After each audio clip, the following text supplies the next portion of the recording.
Hello YouTube के वास्ते क्या हाल चाल आप सभी क्या आपकी सब बढ़िया एंड आगे भी सब बढ़िया रहे। आज की इस वीडियो में हम बनाने वाले हैं अपना अबाउट वाला पेज। एंड लास्ट टाइम हमने लैंडिंग पेज बनाया था जिसका नाम हमने दिया था index.html। एंड इस बार हम अबाउट वाला पेज बनाएंगे। उसके लिए हमें क्या करना है, हमें नेविगेशन बार तो सेम ही रखेंगे हम, एंड जो हमारा फुटर है वो भी सेम रखेंगे। तो मैं ये पूरा ही कॉपी कर लेता हूँ, control A control C, and इसको ले जाके ना यहाँ पे एक बार पेस्ट कर देता हूँ जो हमारा अबाउट वाला HTML है उसमें। बस इसका जो मेन पार्ट है ना, मैं वो हटा दूंगा। एंड एक चीज अभी इसमें और बाकी है, वो ये है भाई कि यहाँ पे ना, ओके, अबाउट एंड इंडेक्स मैंने ऑलरेडी लगा के रखा हुआ है जो मैं आपको बताने वाला था कि भाई यहाँ पे ना, जो लास्ट टाइम मैंने यहाँ पे हैशटैग रखा हुआ था, तो ये चीज याद रखना, हैशटैग रखा हुआ था, इसको हमें फाइल की नेम्स के साथ चेंज करना है। जैसे यहाँ पे कॉन्टेक्टस है, मान लो कि मैंने कॉन्टेक्ट वाला पेज ऐड किया है, तो मैं यहाँ पे अपना contacted dot H T M L, जो कि मैं अपनी तरफ से तो यही फाइल का नेम रखूंगा, एंड आपने जो रखा है फाइल का नेम वो यहाँ पे डालना है। सो यहाँ पे मैं फाइल का नेम डाल दूंगा जो कि मैंने यहाँ पे डाला हुआ है, about dot H T M L and index dot H T M L. इससे क्या हुआ, मेरा जो अबाउट पेज है वो इंडेक्स पेज के साथ लिंक हो गया है, जिससे कि मैं अच्छे से एक दूसरे पेज में नेविगेट कर सकता हूँ, जो कि मैं आपको यहाँ पे दिखाता हूँ अभी। तो ये रहा मेरा, इधर क्लिक किया होम पेज आ गया मेरा, अबाउट अस पे क्लिक किया मेरा अबाउट पेज आ गया। लेकिन इन दोनों में अभी भी एक चीज है कि भाई दोनों में ना सेम CSS फाइल का यूज हो रहा है। यहाँ पे मैं आपको दिखाता हूँ कि मैं बोलना क्या चाह रहा हूँ। यहाँ पे देखो index dot C S S use हो रहा है about dot H T M L में भी, जो कि मुझे ऑब्वियसली नहीं चाहिए, क्योंकि अबाउट वाले में मैं अलग से एलिमेंट्स वगैरह यूज करूंगा ना, तो मैं अबाउट सी एस एस यहाँ पे दूंगा। एंड अब देखते हैं, यप, पूरा ब्लैंक। वो क्यों? क्योंकि मेरा अबाउट सी एस एस पूरा खाली पड़ा है। तो यहाँ पे मुझे इंडेक्स सी एस एस से सब कुछ कॉपी करना है एंड यहाँ पे लाके पेस्ट करना है। लेकिन मेरा मेन पेज और उसके मेन वाला सेक्शन और उसके अंदर जितनी भी चीजें लिखी हुई थी, H1 H2 एंड पैराग्राफ, इनको हटा देना है, क्योंकि ये मेरे किसी काम का नहीं है। क्योंकि इस पेज में मैंने ना मेन दिया, ना H1 दिया, ना H2 ना पैराग्राफ। तो अब चलते हैं एंड इसे करते हैं रीलोड। यप, अभी मेरा एकदम बढ़िया दिख रहा है ना about page, and home page भी, दोनों मस्त चल रहे हैं यहाँ पे। अभी चलते हैं हम दोबारा, कहाँ पे, अपने कोड पे आ गए हम। एंड अब यहाँ पे हम कोड करेंगे ढंग से। ओके, तो सबसे पहले हम यहाँ पे क्या करना चाहेंगे, एक लेंगे मेन टैग जिसके अंदर हमारा पूरा कंटेंट रहेगा अबाउट पेज का। अबाउट का मैं एक स्टाइल देने वाला हूँ, सिंपल सा ही स्टाइल रखूंगा मैं, एज ऑलवेज। मेन को मैं सेक्शन में डिवाइड करूंगा, मतलब दो तीन सेक्शन इसके बना दूंगा। एंड इससे पहले ना मैं यहाँ पे एक H1 टैग लेना चाहूंगा जिसके अंदर मैं लिखूंगा अबाउट, ताकि पता रहे भाई कि अबाउट पेज है ये। अबाउट अस भी लगा दिया साथ में तो ये चलेगा। तो यहाँ पे सेक्शन लिया एंड यहाँ पे H2 लूंगा, जिसमें मैं टेक्निकल फैक्टी अपने चैनल का नेम लिख देता हूँ। ओके, ये हो गया। एंड यहाँ पे भाई ये क्यों हो रहा है मेरे साथ, हाँ, H1 H2 ठीक है। और यहाँ पे मैं ले लेता हूँ एक पैराग्राफ। इस पैराग्राफ के अंदर मैं लिखूंगा जो भी अपना रहेगा, क्या रहेगा, चैनल का इंट्रो एंड ऑल, कि भाई विजन वगैरह वो सब रहेगा इसमें। वैसे विजन के लिए मैं अलग से एक सेक्शन बनाने का सोच रहा हूँ, इसमें तो सिर्फ वो रहेगा कि मैंने क्यों बनाया है चैनल एंड ऑल। यहाँ पे लिख देता हूँ, hello, hello tech here. Actually मैं पूरा ही नेम लिखता हूँ ना, technical faculty here.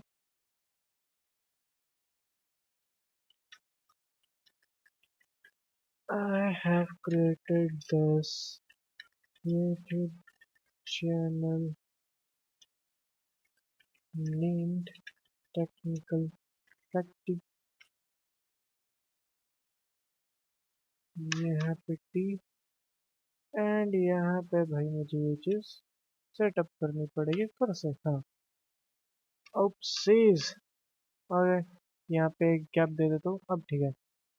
Technical factory to share my knowledge on web development.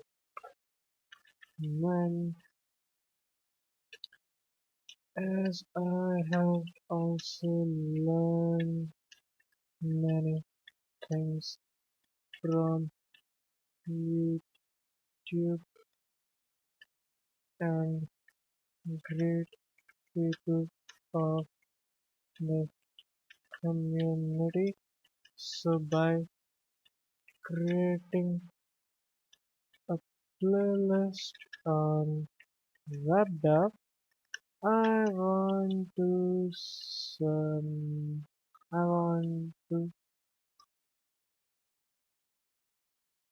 I capital यहाँ पे I do want to contribute in this way cause of helping helping people learn web development. Okay, सो यहाँ पे एक basic सा मैंने introduction create कर दिया है। अभी चल के इसे देखते हैं कि भाई ये कैसा कुछ हो रहा है। ऑब्वियसली ब्लैक कलर में अबाउट अस हमारा थोड़ा सा छोटा है जिसको मैं थोड़ा सा बड़ा करना चाहूंगा। फॉन्ट ऑब्वियसली ये सारे भी थोड़े थोड़े बड़े करने वाला हूँ।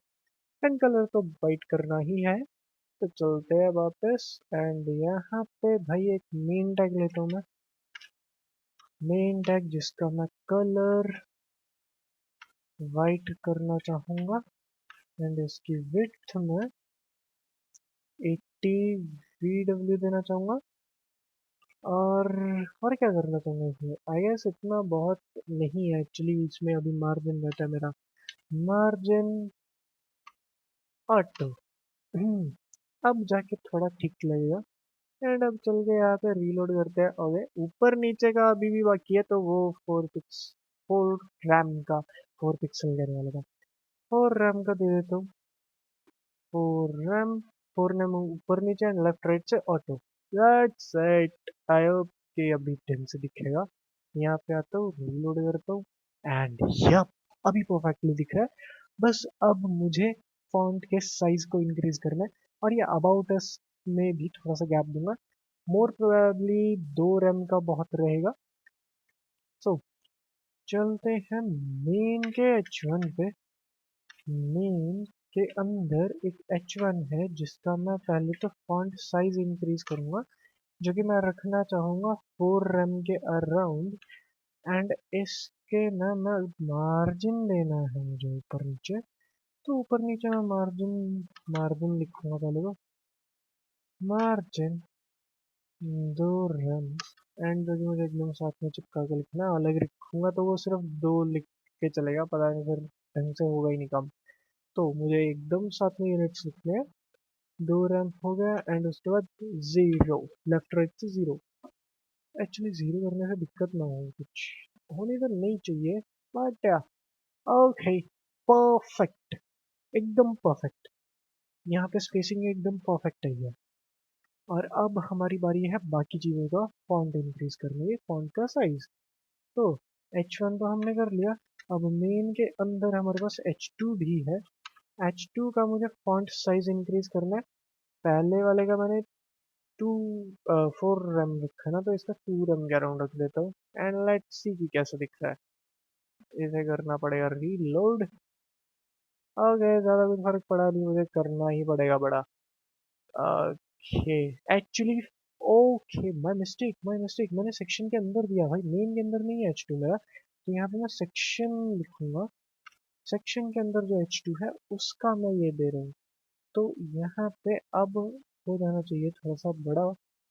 एंड आई गेस कि थोड़ा सा हुआ है डिफरेंस, लेकिन अभी मैं अगर 2 का 3 कर दूँ तो कैसा रहेगा। एंड यहाँ पे आते हैं। Okay now we are talking, अब थोड़ा सही लग रहा है। एंड जो मेरा नॉर्मल टेक्स्ट है उसका 1.5 के अराउंड कर देते हैं एंड उसका 2.5 ज़्यादा बेटर रहेगा। 2.5 1.5 बेटर एंड परफेक्ट। 2.5। अब आता हूँ सेक्शन के पैराग्राफ के ऊपर। जिसका मैं फॉन्ट साइज देना चाहूँगा 1.5 रन। परफेक्ट, एकदम परफेक्ट, बोले तो झक्कास। चलो अभी देखते हैं यहाँ पे। परफेक्ट भाई, बहुत बढ़िया। बस वो थोड़ा सा गैप अगर मैं दे देता ना बीच में, टेक्निकल 30 एंड इसमें, तो ज़्यादा बढ़िया लगता। तो वही करने वाला हूँ अभी। H2 में मार्जिन देना चाहूँगा, मार्जिन, और मार्जिन मेरा रहेगा इसमें 1.5 रन एंड 0। अब चल के देखते हैं एक बार। परफेक्ट भाई, परफेक्ट, बढ़िया, लाजवाब। ओके, तो ये तो हो गया हमारा काफी अच्छा खासा सेक्शन का। अब एक सेक्शन तो हमारा रेडी है, एक और सेक्शन मैं बनाना चाहूंगा जिसके अंदर मैं हेडिंग दूंगा H2 से, जो कि रहेगा मेरा विजन। एंड इसके अंदर मैं पैराग्राफ दूंगा जिसमें मैं विजन के लाइक ये लिखना चाहूंगा कि भाई ये जो मेरा चैनल है इससे मैं करना क्या चाहता हूँ। ऊपर मैंने थोड़ा सा दिया, बट क्या क्या मेरा प्लान है वो सब। सो my vision related to this channel as to help as much as people I can in learning programming and all the AI chaos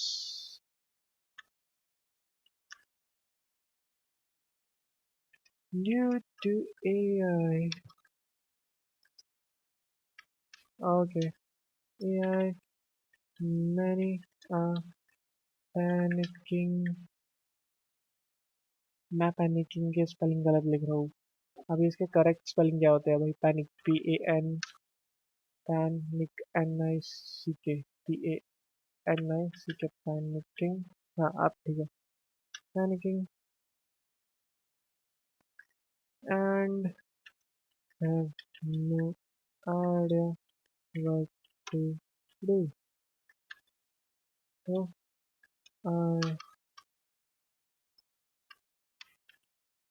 want them to adapt to this chaos by embracing AI into their work and get more productive। मैं P लगाना भूल गया productive का। Productive and learn how to be more efficient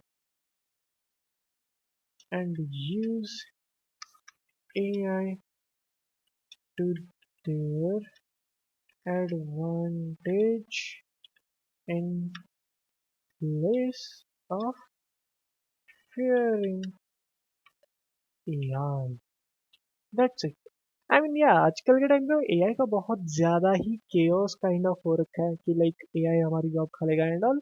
लेकिन ऐसा कुछ नहीं है भाई, एआई जॉब नहीं खाएगा, वो लोग जॉब खाएंगे जिनको एआई चलाना आता है। क्योंकि जिसको एआई यूज करना आता है ना, वो एक पर्सन 10 लोगों का काम, 10 तो मैं ज्यादा बोल रहा हूँ एक्चुअली, क्योंकि आज के टाइम पे उतना ज्यादा नहीं, बट या 4-5 लोगों का काम तो फिर भी हो जाएगा। 4-5 भी अगर नहीं हुआ तो फिर भी भाई 2 लोगों से तो ज्यादा का काम कर सकता है एक बंदा एआई की हेल्प से, है कि नहीं? तो अगर आपको अच्छे से एआई यूज करना आ गया तो सबसे बेस्ट चीज हो जाएगी ना। लाइक ये जो कोड मैं लिख रहा हूँ ये बहुत सिंपल चीजें हैं एंड ये एआई कर सकता है एक्चुअली में। एंड अब मान लो कि भाई मुझे HTML CSS अच्छे से आता है, लेकिन मैं इसमें इतना टाइम क्यों लगाऊंगा जो एकदम बेसिक चीज है। इसको मैं एआई को बोलूंगा कि भाई ये सेक्शन मुझे बना के दे, एंड वो बना के देगा। उसमें जो गलती आएगी वो चीज मैं ठीक करूंगा।